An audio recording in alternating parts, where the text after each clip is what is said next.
मक्का और मदीना की पवित्र राह पर उम्रा के लिए निकले भारतीय श्रद्धालुओं का सफर अचानक एक ऐसे मोड़ पर पहुंच गया जिसकी किसी ने कल्पना भी नहीं की थी।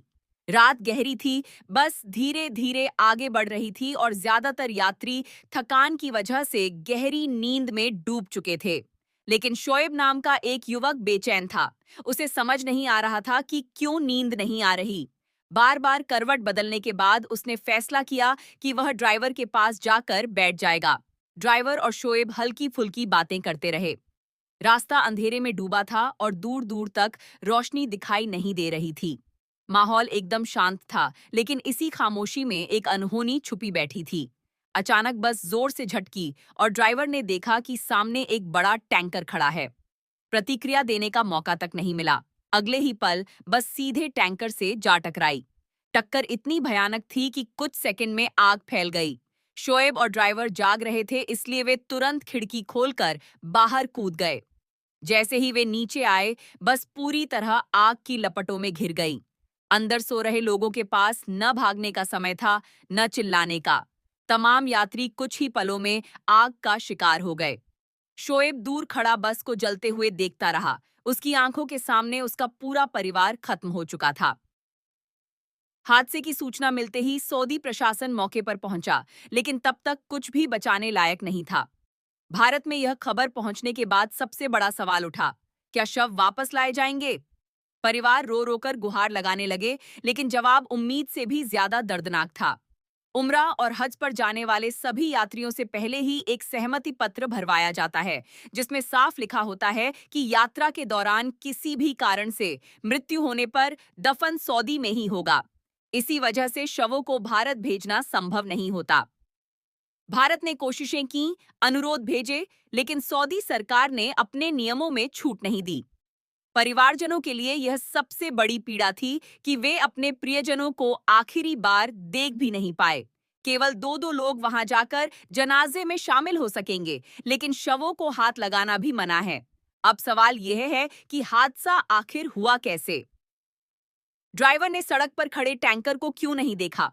क्या सड़क पर रोशनी नहीं थी या कोई और चूक हुई? इन सारे सवालों का जवाब सिर्फ वही दो लोग दे सकते हैं, ड्राइवर और शोएब। लेकिन दोनों ही सदमे में हैं।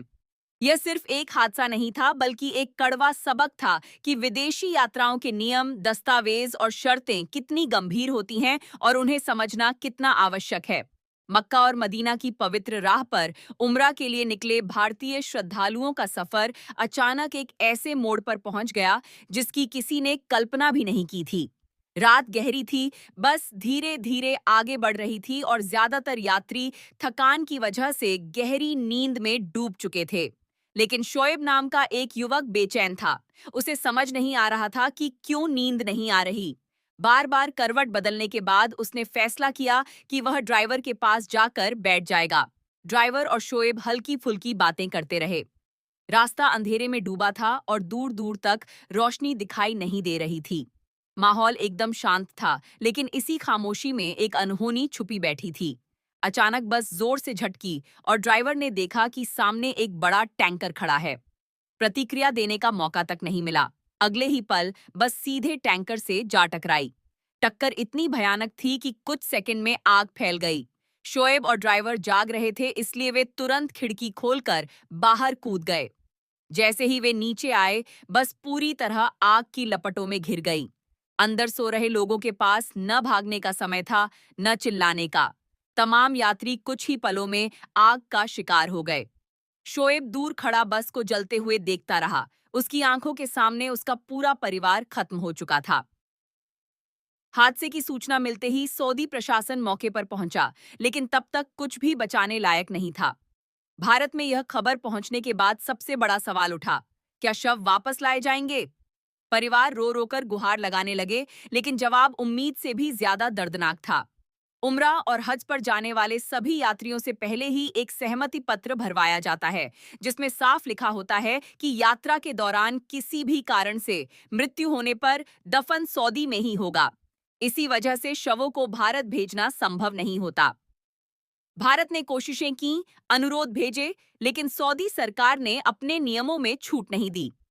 परिवारजनों के लिए यह सबसे बड़ी पीड़ा थी कि वे अपने प्रियजनों को आखिरी बार देख भी नहीं पाए। केवल दो दो लोग वहां जाकर जनाजे में शामिल हो सकेंगे, लेकिन शवों को हाथ लगाना भी मना है। अब सवाल यह है कि हादसा आखिर हुआ कैसे? ड्राइवर ने सड़क